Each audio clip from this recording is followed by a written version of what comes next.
Assalamualaikum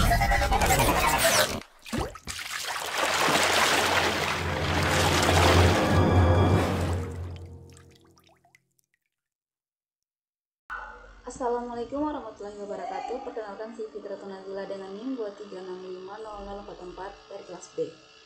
Nah, pada video kali ini saya akan mereview materi tentang metode penelitian pertemuan 1 dan pertemuan 2. Oke, langsung saja. Yang pertama di sini ada agenda perkuliahan.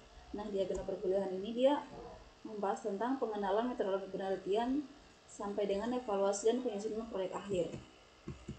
Nah, pengertian metodologi penelitian, yang pertama, kata metode itu dia terbagi menjadi dua, yaitu metode dan logos.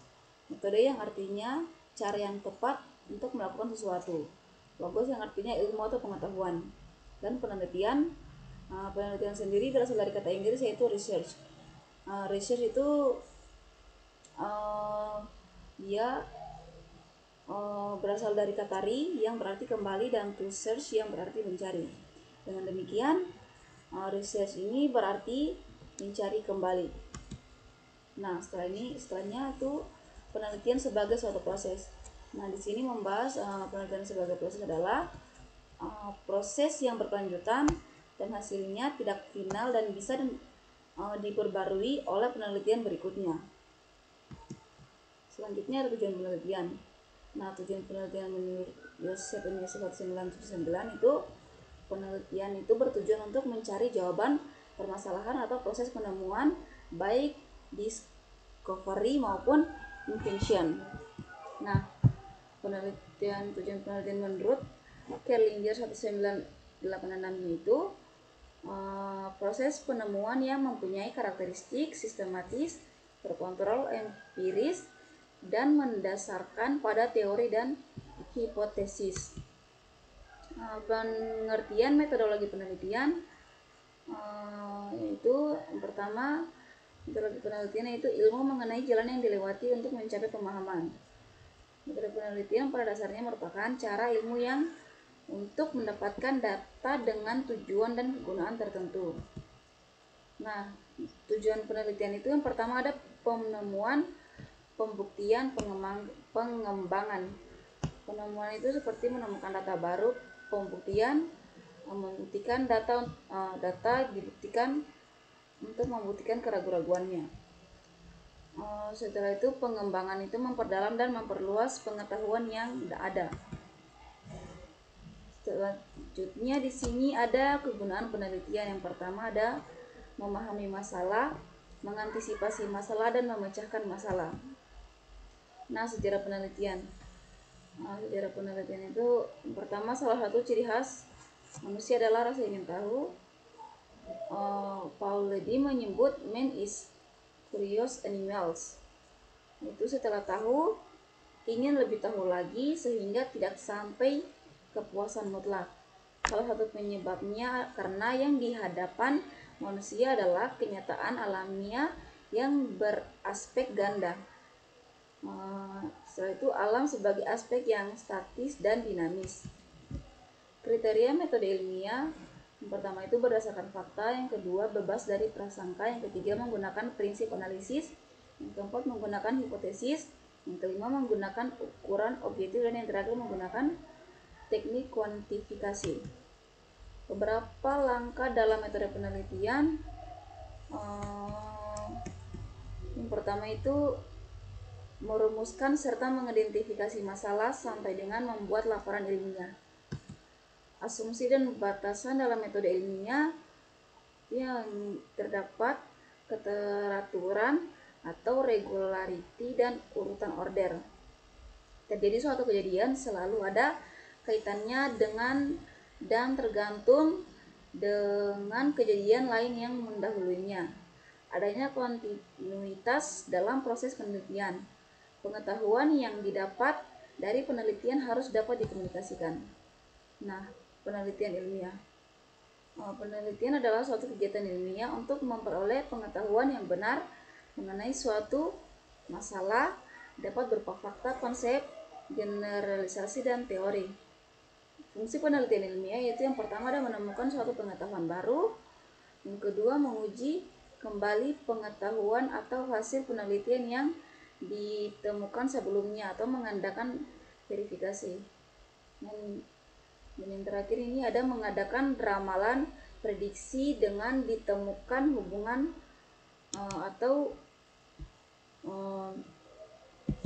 hubungan sebagai akibat dengan pengetahuan-pengetahuan yang mendahuluinya.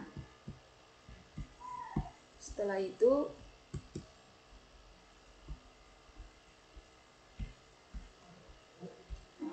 itu ada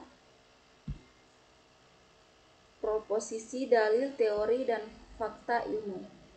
Nah, proposisi adalah pernyataan tentang sifat dari realita dan dapat diuji kebenarannya.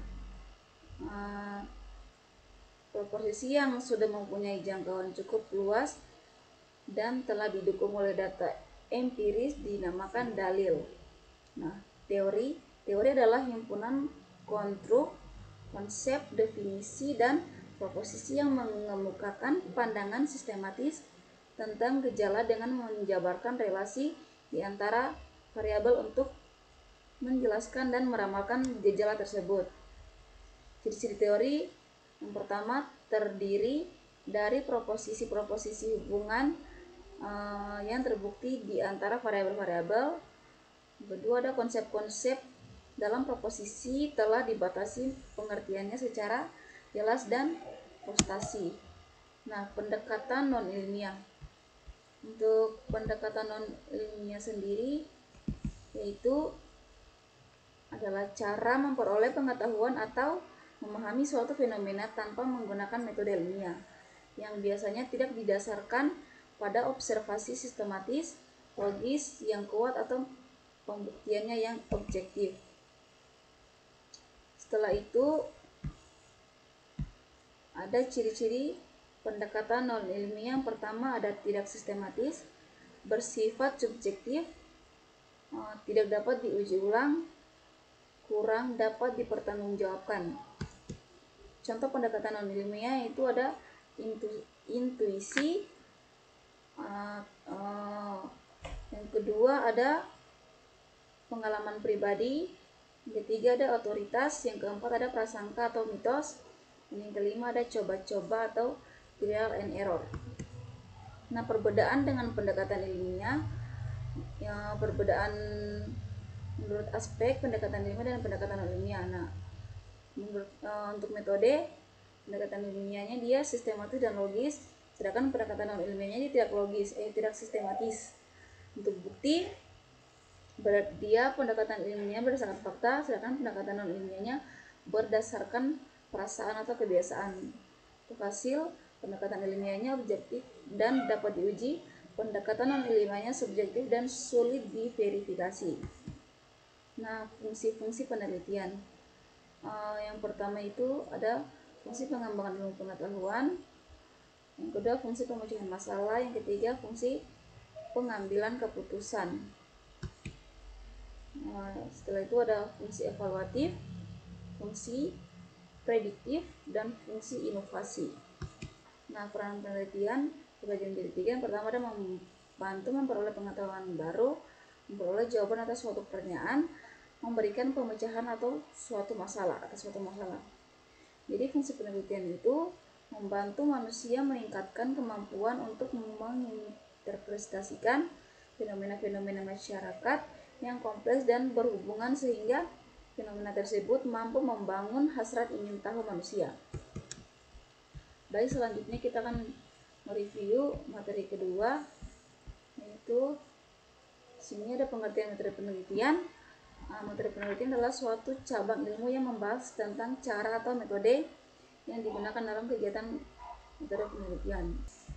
Baik, selanjutnya penelitian ilmiah. Penelitian ilmiah adalah penelitian yang menggunakan metode ilmiah.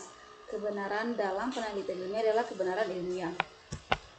Selanjutnya metode ilmiah. Metode ilmiah itu metode yang digunakan atau menggunakan kebenaran ilmiah. Disebut ilmiah jika bersistem, bermetode, berobjektivitas, berlaku umum, serta universal. Langkah-langkah mengadakan penelitian: yang pertama memilih masalah, studi pendahuluan, merumuskan masalah, merumuskan kerangka dasar, merumuskan hipotesis, memilih pendekatan, menentukan variabel, menentukan sumber data, menyusun instrumen, mengumpulkan data, analisis data, menarik kesimpulan, menulis laporan. Setelah itu masalah penelitian. Yang pertama, ada sesuatu yang menjadi sasaran penelitian biasanya disebut sebagai masalah penelitian yang akan selanjutnya diangkat menjadi judul penelitian dan menggambarkan kaitan antara dua variabel atau lebih. Tidak semua masalah layak diangkat menjadi masalah penelitian. Variabel 1, besaran adalah sesuatu yang memiliki nilai besar atau ukuran tertentu yang dapat diukur. Secara umum, besaran itu diberikan menjadi dua jenis. Yang pertama ada besaran tetapan atau konstanta. Yang kedua ada besaran perubahan atau variabel. Nah, setelah itu jenis analisis. Untuk jenis analisis, untuk perbandingan dan hubungan. Untuk perbandingan tingkat stres mahasiswa laki-laki versus perempuan. Untuk dasar teori, perbedaan respons stres berdasarkan gender. Untuk layaknya dia iya. Untuk hubungan, contoh variabelnya dia motivasi belajar, prestasi akademik. Dasar teorinya teori motivasi pendidikan. Motivasi memengaruhi capaian belajar. Setelah itu ada macam-macam variabel. Dilihat dari konsepnya, variabel dalam penelitian dapat dibedakan menjadi dua jenis, yaitu variabel fakta dan variabel konstruk atau konseptual. Macam-macam variabel 2 dalam penelitian khususnya yang bersifat kuantitatif atau eksperimental. Variabel berkelompokkan berdasarkan hubungan fungsionalnya menjadi dua jenis utama. Yang pertama ada variabel bebas atau independen variabel dan variabel terikat atau dependent variabel. Baik, itu saja yang dapat saya jelaskan. Ada lebih dan kurangnya mohon dimaafkan. Saya akhiri, wabillahi taufiq wal hidayah. Wassalamualaikum warahmatullahi wabarakatuh.